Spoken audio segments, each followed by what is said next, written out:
Auriez-vous la gentillesse de m'accompagner attentivement à un certain nombre d'endroits et de passages dans la parole de Dieu, en commençant par le livre de l'Exode, chapitre 32, les versets 25 et 26. Et quand Moïse vit que le peuple était dans le désordre, car Aaron l'avait laissé s'égarer pour une honte parmi ses ennemis, alors Moïse se tint à la porte du camp et dit, à moi, quiconque est pour l'Éternel, laissez-le venir à moi. Et tous les fils de Lévi se rassemblèrent vers lui. Dans le livre des Nombres, chapitre 8, du verset 9 à 13, « Et tu feras approcher les Lévites devant la tente d'assignation, et tu réuniras toute l'assemblée des enfants d'Israël, et tu présenteras les Lévites devant l'Éternel.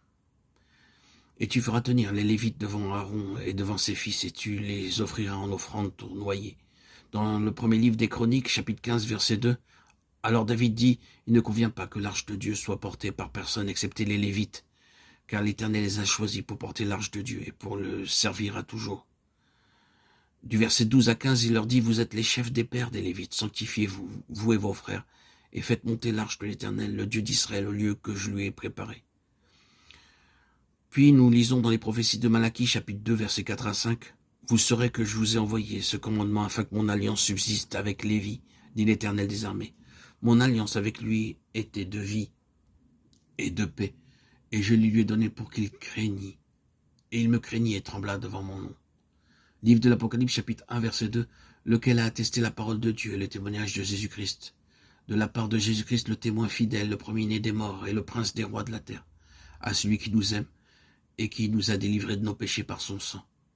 Il nous a fait un royaume des sacrificateurs pour son Dieu et Père, et à lui la gloire et la domination au siècle des siècles. Amen. Si vous avez été attentif à ce que nous avons lu d'un passage à l'autre, vous aurez discerné au travers de l'ensemble qu'il y a dans chacun d'eux un lien commun, une base commune. Dans l'Ancien Testament, le maillon dans la chaîne de l'histoire et du ministère des Lévites en rapport avec le témoignage de l'Éternel. Personne, à l'exception des Lévites, ne devait porter l'arche du témoignage. Ces passages nous conduisent jusqu'au Nouveau Testament, et là, tout à la fin, nous nous trouvons une fois de plus en présence de cet objet central de la pensée et de l'intérêt de Dieu, le témoignage de Jésus. Et cela est assez significatif et important pour être noté que nous passons directement du chapitre 1 de l'Apocalypse à ce qui se trouve dans les chapitres 2 et 3 en relation avec les vainqueurs, un message à chaque église et dans chaque situation. La conclusion est à celui qui vainc ou à celui qui vaincra. Au verset 9 de l'Apocalypse chapitre 1, « Moi, Jean, qui suis votre frère et qui est part avec vous à la tribulation et au royaume et à la persévérance qui sont en Jésus, j'étais dans l'île appelée Patmos, à cause de la parole de Dieu et du témoignage de Jésus. » Il semble parfaitement clair que tout au long des Écritures, ce sujet, dans sa globalité, concerne cette question du service d'une importance et d'une valeur particulière pour le Seigneur, porter son témoignage. C'est ce qui est nommé le service de Dieu. Si nous souhaitons savoir ce que sont réellement les Lévites en représentation et en signification spirituelle, cela nous est rendu parfaitement clair dans les 3 premiers chapitres du livre de l'Apocalypse. Dieu avait instauré les églises pour le témoignage de Jésus. Cela est, je pense, indiscutable. Quel que soit l'endroit où elles se trouvent, elles sont destinées à être les vases de ce témoignage.